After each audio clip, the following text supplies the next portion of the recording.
สบายดีท่านผู้ชมที่เคารพต้อนรับประธานเข้าสู่การรายงานข่าวต่างประเทศซึ่งข่าวทำอิดนี้เฮามาติดตามกันที่สหายเลมิงฮึงได้รับการเลือกตั้งเป็นนายกรัฐมนตรีเวียดนามในกองประชุมครั้งปฐมฤกษ์ของสภาแห่งชาติเวียดนามสุดที่16บรรดาสมาชิกสภาแห่งชาติได้เห็นดีเป็นเอกภาพลงคะแนนเสียงเลือกตั้งเอาสหายเลมิงฮึงกรรมการกรมการเมืองเลขาธิการศูนย์กลางพรรคหัวหน้าคณะจัดตั้งศูนย์กลางเป็นนายกรัฐมนตรีแห่งสาธารณรัฐสังคมนิยมเวียดนามอายุการ 2026-2031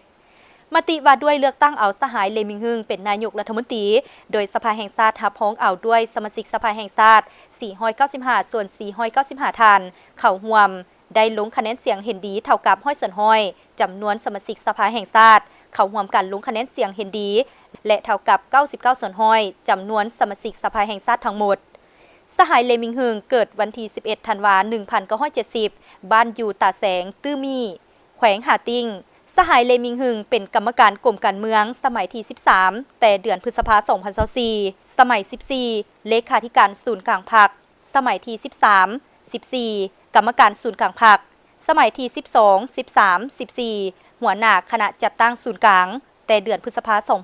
2024หัวหน้าอนุกรรมาธิการป้องกันการเมืองภายในห้องหัวหน้าคณะซี่น้ำศูนย์กลางเกี่ยวกับการป้องกันต้านการส่อลัดบังหลวงฟูมเฟือยปรากฏการณ์หย่อท่อ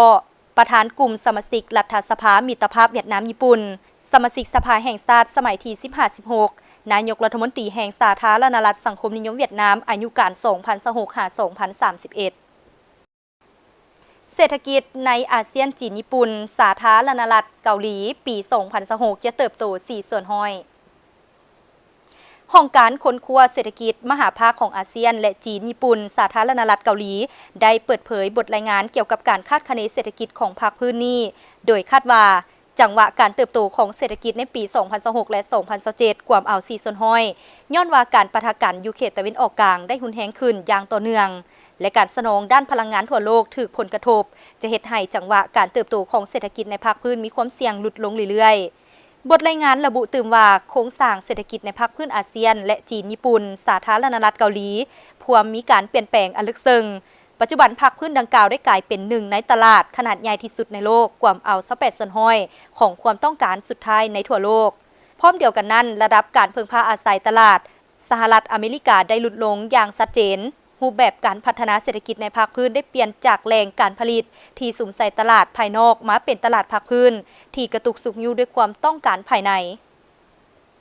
ท่านผู้ชมที่ผ่านไปนั่นก็เป็นข่าวต่างประเทศที่ทางภาคข่าวต่างประเทศของพวกเรานำมาให้ประธานได้รับชมมหนีการรายงานข่าวต่างประเทศก็ได้หมดเวลาเพียงเท่านี้ขอบใจทุกท่านที่เกียรติติดตามรับชมพบกันใหม่ในมื้อหน้าสำหรับมื้อนี้สบายดี